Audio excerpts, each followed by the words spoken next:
Big Business, NGOs, and Labor Standards in Developing Nations. A Critical Reflection. A paper by Riza Hazmath and Jennifer Su. Section 1, Introduction. Labor standards in developing nations have benefited from its linkages with global big businesses.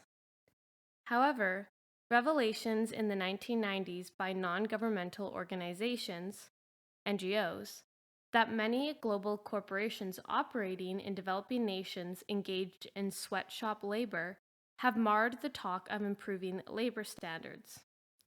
This paper will explore various perspectives on the relationship between multinational corporations, MNCs, and labor standards that emerged out of this reality. Although global big businesses have invested in various industries throughout the developing world, our focus will be limited to manufacturing industries, as it provides the best source of analyzing labor standards. In the first section, we will briefly define and outline our definition of labor standards.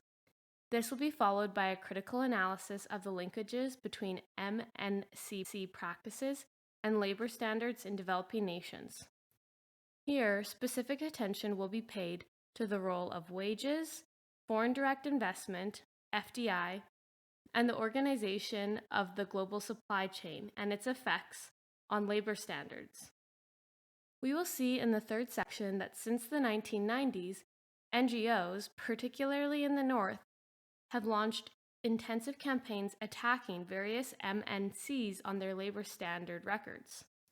The role of NGOs will further be expanded at this point, especially in respect to NGOs' code of conduct. The fourth section will discuss the viability for the inclusion of labor standards in trade agreements. And the final section will focus on China as an example of how multinationals, the process of globalization, and also China's own government policies have affected labor standards. Section 2. Defining labor standards. To assess global big businesses' impact on labor standards in developing countries, the term labor standards requires some clarification.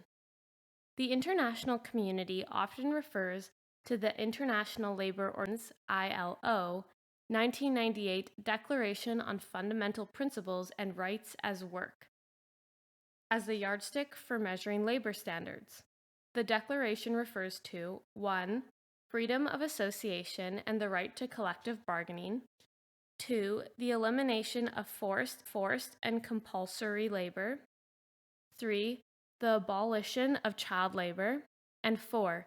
The elimination of discrimination in the workplace. The international community considers these 4 tenets as the core labor standards, CLS. Despite its ratification by various member countries of the ILO, its implementation remains one of the most contentious parts of the declaration. These standards are regarded by many, from the United Nations to NGOs such as War on Want, as fundamental human rights. However, scientists argue that the linkage between CLSs and human rights will often preclude any other factors from entering into the debate relating to its enforcement in developing countries. There are other labor standards that we must also account for, and if our sole focus is on the CLS, then we are in danger in creating a hierarchy of labor rights. Thus, in our understanding of labor standards and assessing the effects of MNCs, we must incorporate more tangible elements relating to wages, health and safety in the workplace. Mehmet et al. Provides a useful working definition that combines ILO's core standards and more practical measures. Labor standards can be understood as social regulations, in that they are explicitly designed to address fairness, health, and safety, but they are also economic in that they control price, minimum wages, and entry into and exit, regulation of term and hiring, mandatory recognition of unions, etc. This comprehensive definition will set out the parameters in which we will assess the effects of MNCs on the labor standards of developing countries. Nonetheless, as we will see in the following sections, The information available either gravitates towards the core labor standards as the benchmark for improvement or the wages earned by workers, especially in the manufacturing industry. Section 3. Is there a race to the bottom? The data looking at the impact of global big businesses on labor standards in developing nations have primarily focused on the manufacturing industry's production of clothing, footwear, and toys. In this section, we will examine the effects of global big businesses on labor standards in relation to wages, FDI, and the global supply chain. We will see that MNCs have made a positive contribution on labor standards in developing countries. However, in the hopes of attaining a greater profit margin, changing MNC's business practices have put enormous pressure on the lower end of the global supply chain. MNCs and wages. Global big businesses have had a significant impact on the wages of labor-intensive industries of apparel, footwear, and toys in developing countries. This impact is generally a positive one. Yet, critics argue that MNCs are creating strong competition amongst developing nations for foreign investment, and in the process, driving down labor standards or creating a race to the bottom. This has not stopped the fear emanating from the North. Northern trade unionists and campaigns have been particularly vocal in their assessment of MNCs. Many are strongly suggesting that MNCs are withdrawing from the North to invest in the South, where labor standards are lower and cheap labor is in abundance. As a consequence, mass unemployment is created. U.S. critics are especially vehement in their attack on MNCs. Why does America's elite support policies that export jobs and technology, import foreign workers, erode national sovereignty, and destroy our standard of living? This assessment is somewhat extreme. It is in the vein of similar criticisms. The fear and threat generated by these campaigns relate to three issues for the workers of the North, particularly in the manufacturing sector: the loss of employment and wages to workers to the South, and of their bargaining position with the MNCs. Sin and Zamat offer a different perspective. They are adamant that the labor market deficits of the North in the last 20 years is not a result of the South's rise in manufacturing.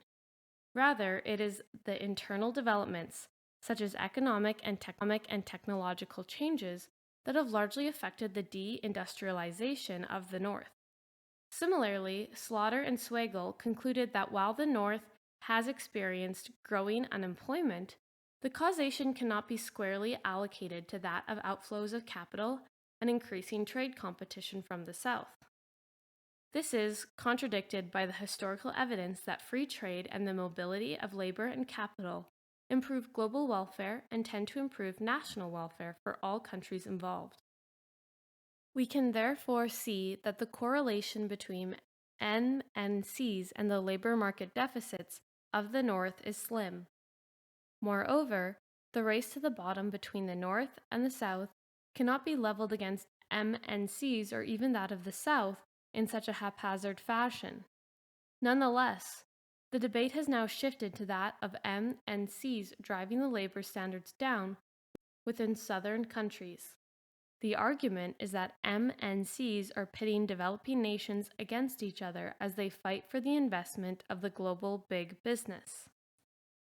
The race between Mexico and China is an oft-cited example of MNCs fueling the race to the bottom in pursuit of the U.S. market. The apparel industry is the most contested domain between the two nations, both supplying approximately 15% of all U.S. apparel imports. Nevertheless, the proximity of Mexico to the U.S. and the advantage of the North American Free Trade Agreement, NAFTA, have placed Mexico's apparel industry in a better position than the Chinese. Consequently, some global big businesses and its subcontractors have started to pull out of China to relocate to Mexico to capture an even bigger share of the American market. According to Chan, the expansion of various Chinese and Mexican labor-intensive industries has not coincided with a rise in wages for workers in either country. Instead, Mexican workers in the apparel industry suffered a 28% decline in the purchasing power of their wages between 1994 and 1999. Although there is no doubt that competition exists amongst developing countries for the investment of global big businesses, the race to the bottom driven by the MNCs is not so evident. On the contrary, there is a substantial correlation between wage improvements for workers in developing countries employed by MNCs. There is a general consensus amongst the literature available to suggest that foreign-owned firms in developing nations pay higher wages to local employees for several reasons, including the need to enhance greater productivity, reduce high turnover rates, attract the most able workers, and improve the morale of the workforce. Lipsey and Scholholm study on foreign investment in Indonesian manufacturing concluded that foreign-owned plants pay an average 50% more to their local employees than private domestic factories. Foreign firms involved in manufacturing in Indonesia also offered higher compensation, such as bonuses and social security, than locally owned plants. Lim concluded from her research of Nike's subfactories in Southeast Asia that workers earn above the national minimum wage. Workers in Nike's Vietnam supplier factories earned $670 per annum, compared to an average annual minimum wage of $134. Similarly, Indonesian workers for the same global company earned $720 in US in contrast to $241 for the national average. It is evident that global big businesses do have a positive impact on the labor standards of developing countries. If we look exclusively at wages as we have done so far, MNCs are able to provide their employees with a better salary when evaluating them against the local national standards. Accordingly, the race to the bottom theory does not hold true in light of the evidence available. To further address the idea that MNCs are able to positively influence labor standards in developing countries is their effect on subcontractors. Global big businesses also have the ability to influence the standards of its suppliers or subcontractors in developing nations. Of the 30 local Vietnamese manufacturing firms interviewed in the garment and textile industry by Nadvi and Thoburn, 10 had been granted ISO 9000 standards, as this helps to attract potential US and European buyers. Labor standards in the manufacturing industry of developing countries have shown to benefit from the presence of global big businesses, particularly in terms of wages. However, one of the shortcomings of current research is that the primary focus is on the linkage between MNCs and wages in developing nations. If we refer back to our definition of labor standards, it is evident that we should incorporate more than wages. MNCs and foreign direct investment in developing nations. In the previous section, we established that the race to the bottom theory requires greater scrutiny. The evidence suggests that MNCs have a positive on wages in the manufacturing industry. The flow of foreign direct investment also indicates that labor standards are not being driven downward by MNCs. According to the 2000 World Investment Report, developing countries as categorized by United Nations receive 2.5 times more in FDI than the poorest nations, thus suggesting that MNCs require a certain level of infrastructure and human capital development within the host nation before investing. The Organization for Economic Cooperation and Development, OECD, in its Policy Competition for Foreign Direct Investment report, concluded that of the 75 nations with data available since the 1980s, there was no significant deterioration in freedom of association rights. It also indicated that labor standards improved in 17 developing nations, including Argentina, Brazil, Thailand, and Turkey, as they moved towards democracy. There is also a significant correlation in Latin America and the Caribbean between the observance of core labor standards and levels of FDI. Investment by global big businesses in developing nations is positively linked to labor standards, rather than focusing labor standards downward. Capital is invested in countries that provide a level of infrastructure. This is also reflected in Lipsey and Shilholm's study of the Indonesian manufacturing sectors. The education levels of workers in foreign-owned plants were higher than the domestic-owned. 6% of the blue-collar workers in private domestic plants had less than primary education, and only 30% had primary education. In contrast, only 2% of the blue-collar workers of foreign-owned plants had less than primary education, and 17% with primary level. With global big businesses preferring to invest in developing nations with high levels of infrastructure and human capital, we can deduce that labor standards in the manufacturing industry are not being forced down. In addition, studies have revealed that labor standards are being pushed upwards in areas such as wages. Yet, the changing structure of global big businesses in terms of sourcing and purchasing of manufactured products from developing countries is ultimately placing labor standards in danger. We will look further into the organization of the global supply chain of MNCs and its relationship to labor standards in the following section. The global supply chain. Despite having a positive relationship with labor standards of developing nations, the changing business practices amongst MNCs is putting enormous pressure on the lower end of the global supply chain. As a result, workers in developing nations are adversely affected. Oxfam contends that global big businesses under trade liberalization, freer flow of capital, and new technologies have reinforced their negotiating position with producers, and are thus powerful gatekeepers between the world's consumers and producers. With a strengthened position and more aggressive business practices, such as pricing strategies and flexibility, MNCs are placing its suppliers under significant stress. Hence, factory and farm managers typically pass on the costs and risks to the weakest links in the chain, the workers they employ. The example of new business practices is the just-in-time delivery. Rather than have large inventories of stock, retailers are shifting to the just-in-time practice, where retailers order just enough stock from its suppliers for restocking shelves, therefore capitalize on the retail space available. However, suppliers are given shorter lead times to manufacture and deliver the goods. According to the Hong Kong Industrial Commission, the demand placed on suppliers by toy giants Hasbro, McDonald's, Mattel, and Disney for any one of their products could have led time as short as 1 week. For example, for the production of an electronic interactive doll, suppliers are given only 1.866 weeks to manufacture and deliver 48,000 pieces to one of the 4 above-mentioned companies. Ultimately, it is the workers that will have to meet the uncompromising demands of the global big businesses, whether it is in the form of overtime or lax workplace safety or both. Precarious conditions have emerged under such practices that endanger the health and safety of many workers in developing countries.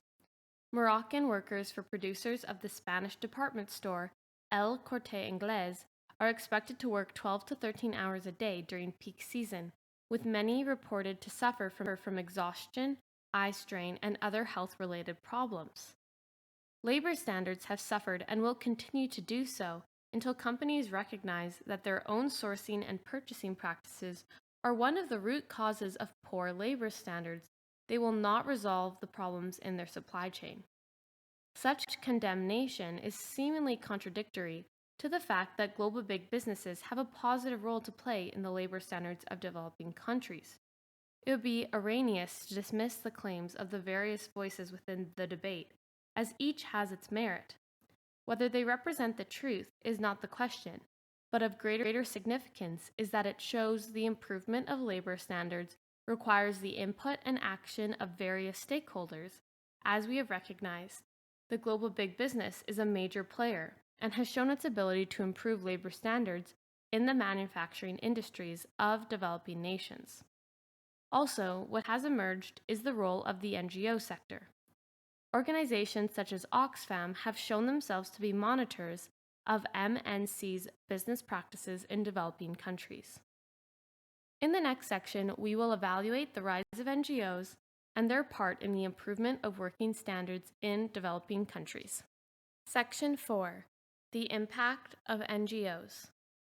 The increasing influence of NGOs has proved to be a key force in the process of improving labor standards in developing nations.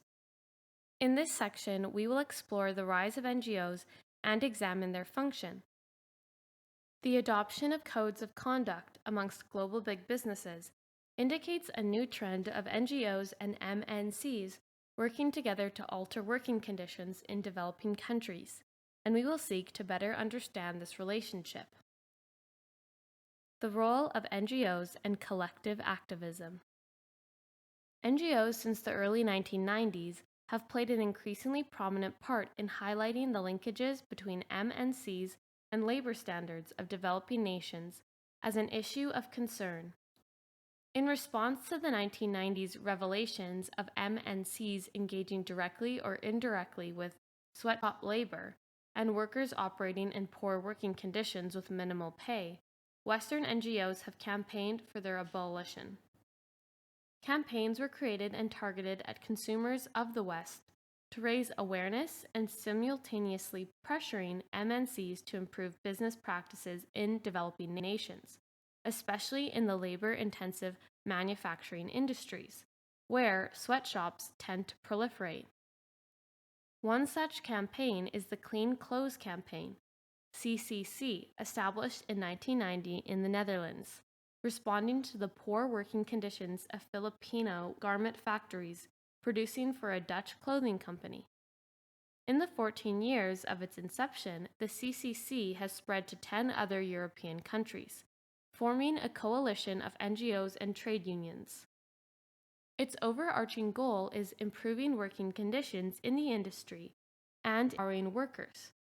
This is achieved through raising awareness and mobilizing consumers, place pressure on companies to adopt better working practices, solidarity actions, and lobbying with possible legal actions.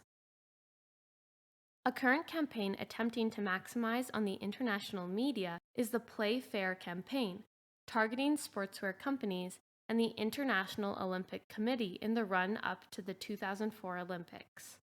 The campaign aims to persuade the two groups to take their responsibilities seriously and respect workers' rights in the sportswear industry.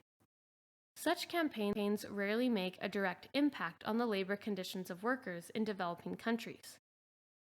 Nonetheless, NGOs do have the ability, through its mobilization of consumers and pressuring global companies, to come to the negotiation table and accept greater responsibility of labor practices down their global supply chain. In the case of Play Fair and numerous other campaigns, sporting giant Puma has taken action after demands from Play Fair and consumers to 1. Share information about its purchasing practices policies with the alliance, 2. Review its methods for workers' interviews regarding labor conditions, 3. Share reports of factory investigations with local researchers and workers, and 4. Do more work on the issue of trade union rights. Puma foresees discussions about this point with the relevant international union, the International Textile Garment and Leather Workers Federation, the ITGLWF. The collective actions of NGOs have demonstrated that they too have a role to play in the improvement of labor standards for workers in developing nations. Although ultimately it is the global business that will determine, set standards, and compel their suppliers to follow suit, NGOs have shown that their persistent campaigning is important in the overall process of labor standards transformation. While the Play Fair campaign and other similar ones agitate for the respect of workers' rights, what must be noted is that labor standards vary across the developing world, and it is not one-dimensional. If we consider the differences, the action required will depend largely on each individual nation. In spite of this, we have seen a marked shift in the activities of NGOs, from campaign one of monitoring and devising codes of conduct in consultation with global big businesses. Codes of conduct. NGOs are at the forefront in liaising and working with global big businesses in the drafting and implementing codes of conduct to alter the labor standards of their affiliates and/or suppliers in developing nations. Codes of conduct essentially emerged as a method in which many MNCs have adopted to protect, enhance, and improve their image as socially responsible businesses. The surfacing of codes of conduct in the U.S. apparel industry, an industry heavily targeted by NGOs to improve standards, from the mid-1990s, is largely tied to the sweatshop revelations. Codes of conduct were created so that companies that were exposed could redeem and improve their practices and images in the eyes of the public. In the case of the U.S. government initiated the White House Apparel Industry Partnership, AIP, involving companies, trade unions, human rights groups, religious organizations, and consumer watchdogs in an effort to improve working conditions in developing countries. The conflicting positions and perspectives of what ought to be included in the Code of Conduct for the U.S. apparel industry resulted in the creation of 3 different sets of code backed by different groups. The 3 codes are Worldwide Responsible Production, WRP, Fair Labor Association Workplace, FLA, and Workers' Rights Consortium, WRC.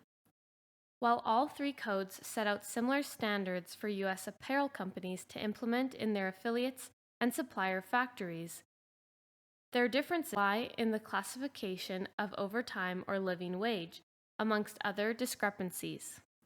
The FLA, for example, sets out in its code for big businesses to pay workers a minimum wage or the industrial wage, whichever is the highest. And workers must not work in excess of 60 hours, including 12 hours of overtime, or the legal maximum of the country. However, in general, the majority of codes of conduct adhere to all or most of ILO's core labor standards. One of the major criticisms of these codes of conduct is the manner in which it was formulated to begin with. Kwan and Frost argue, codes of conduct are not formulated, implemented, and monitored by the people they are designed to protect. Codes are made elsewhere, in America or Europe, and have little relevance to workers, even if they are aware of them. Despite the criticisms, we cannot deny the valuable role of NGOs in seeking and promoting labor standards in developing countries, by acting as monitors of MNC's practices. Global big businesses may be the most likely and realistic choice in changing the labor conditions of developing countries within their area of operation. But, as we have seen with the role of NGOs, labor standards improvement is a joint process. Nevertheless, this is not to deny the role of national governments. They too must contribute to bringing the overall standards higher. Section 5. Trade Agreements and the South. Governments of the South have long opposed the intentions of Northern governments and/or organizations incorporating a set of labor standards to trade agreements. Nations such as the U.S., some members of the EU, Canada, and Japan had advocated for the integration of core labor standards and trade sanctions into new trade agreements.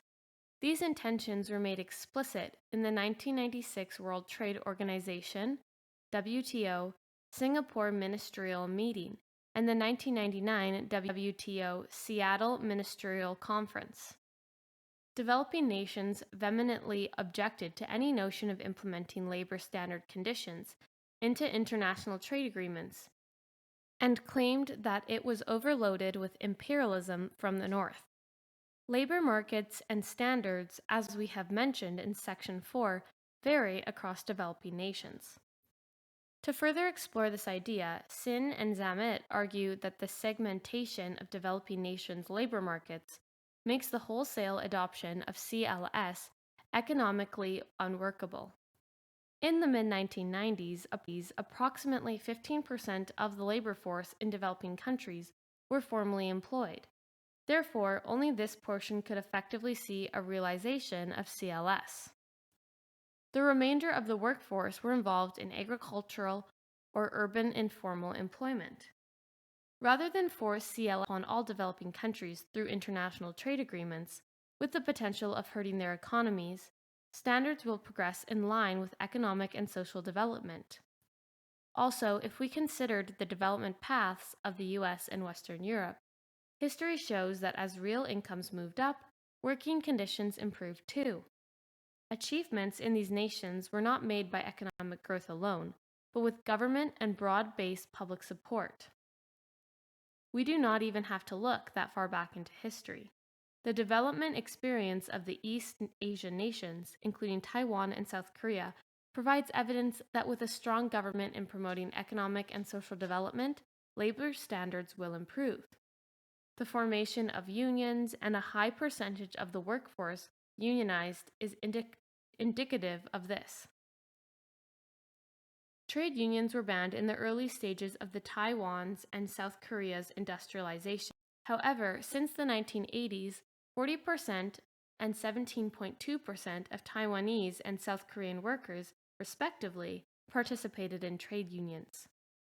Whilst global big businesses offer new opportunities to promote growth and development, governments of developing nations will essentially need to invest in infrastructure and human development in the hopes of attracting foreign investment and, in the long run, sustaining the development.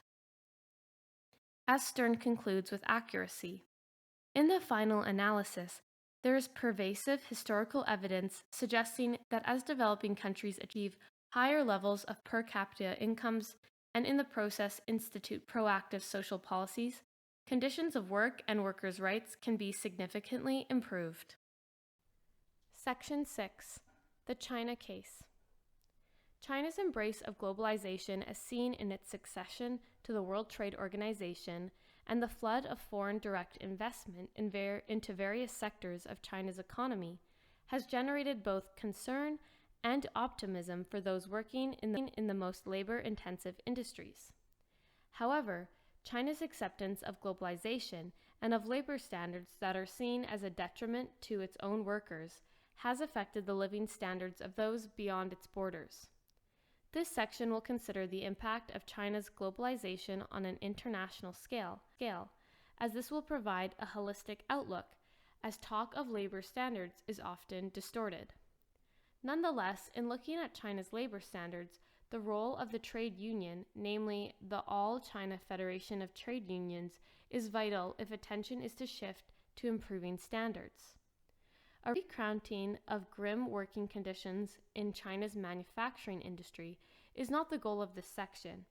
Rather, the focus ought to be on assessing the primary stakeholders and their potential for invoking change. China's economic openness has drawn substantial praise.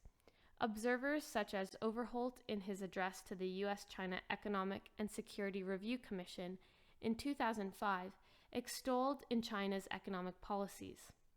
China has come to believe in globalization more than most third-world countries and many first-world countries. Further praise is lavished onto China by China's. The success of the open door policy has boosted China's people's self-confidence and has also established a liberal thinking in the country. This openness has seen China's international trade expanded by 16 times in the last 20 years, and has led it to become the sixth largest economy in 2003. Numbers and figures are aplenty in support of China's economic success. Despite the positive impacts on China's economy, China's economic policies have had significant effects on its trading partners. China's demand for raw materials in its economic development has helped the economies of resource-rich countries. Brazilian and Chinese trade has increased by 3 times since 2000, and this has proved beneficial, particularly for the steel, iron ore, and soybean sector. The ability of China to produce basic consumer goods cheaply has assisted the raising of living standards for poorer Americans. The availability of such goods has helped lower-income Americans improve their standard of living from 5 to 10%. Notwithstanding the benefits of China's economic development for its trading partners, there is significant fear amongst many nations of China, taking away job investment opportunities from other developing and developed nations because of the cheaper labor costs. A recent article in the German magazine Spiegel warned its readers of Chinese workers taking away Western manufacturing jobs. The abundance of cheap goods made in China may well quicken the pulses of Western bargain hunters, but few consumers are aware of the price they will pay for this windfall, the loss of their own prosperity and increasingly of their own jobs.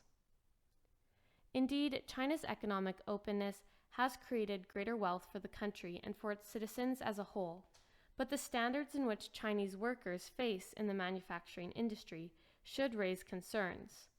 Big businesses may be labeled as ruthless exploiters in search of a greater profit margin by cutting costs in the provision of better working conditions. However, the endless drive for investment by Chinese local authorities that has led to a neglect of safe working standards. Local officials fear that any attempts to ensure the safety of workers would drive away potential investment. The most exploitative management practices found today are in the small to medium-sized private or collect-owned enterprises. Multinational companies such as Reebok are often at the forefront in promoting better working standards in factories supplying their products. Kang Tai Shoes, KTS, the sole supplier of shoes to Reebok, has had elections for its factory trade union representatives since 2001. Workers in the KTS factory have been unionized since 1997. Despite the success of such initiatives for the workers of KTS, it only evolved after hard, long negotiations with the KTS management and pressure from Reebok. The reputation and image of such firms as Reebok is important in order to ensure sustained profits and a loyal customer base. Thus, such actions are needed to maintain its profile. As with the Reebok case, we see global firms as playing a crucial role in advocating and enforcing better conditions in their supplier factories. Campaigns for better labor standards thus should not only focus on global big businesses, but also the small to medium enterprises.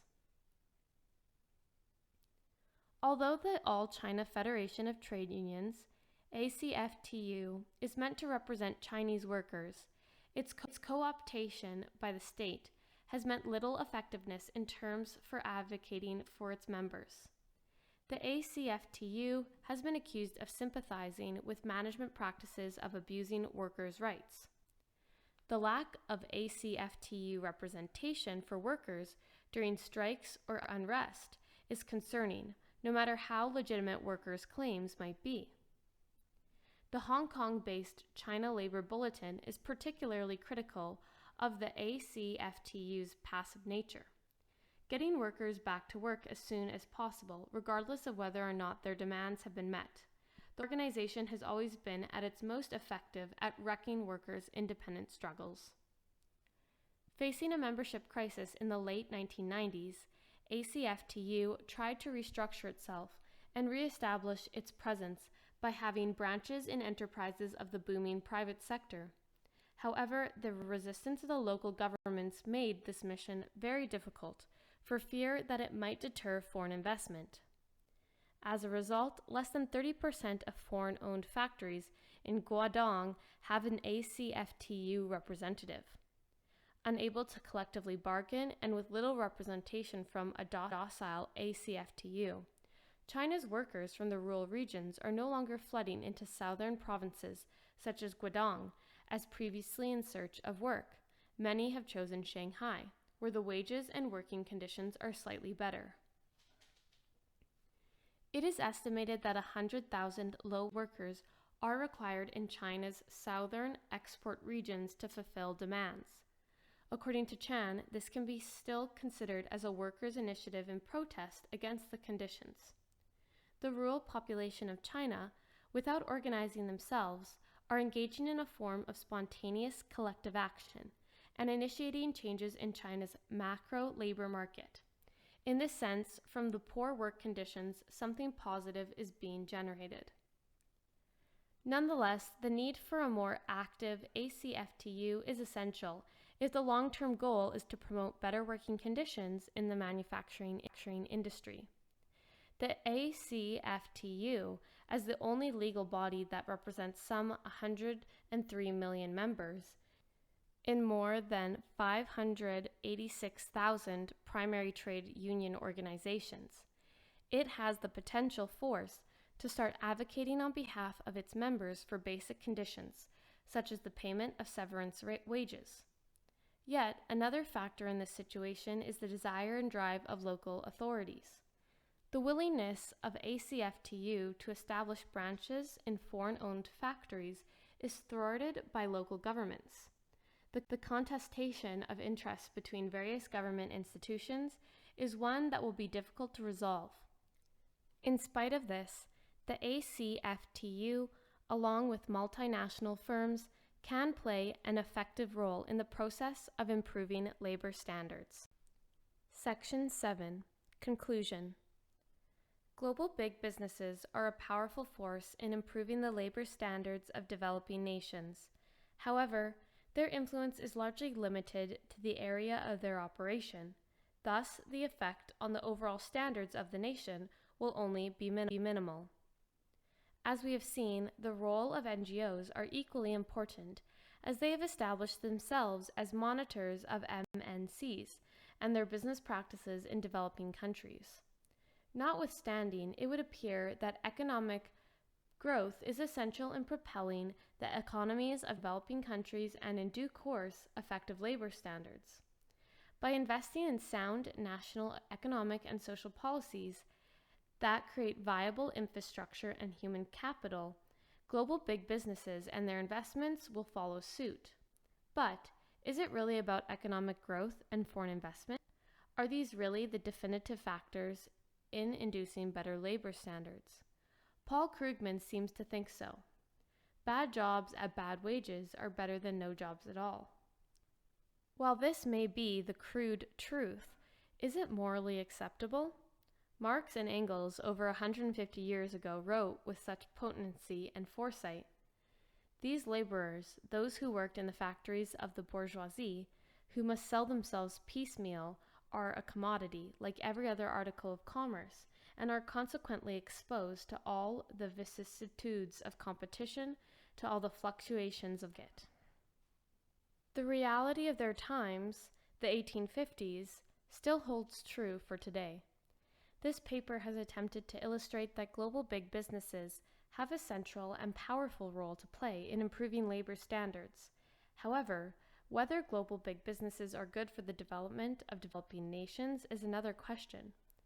If we believe in an ethical course of development, transformation of labor standards will require the joint effort of all relevant stakeholders, national governments, global big businesses, domestic producers, NGOs, and the workers.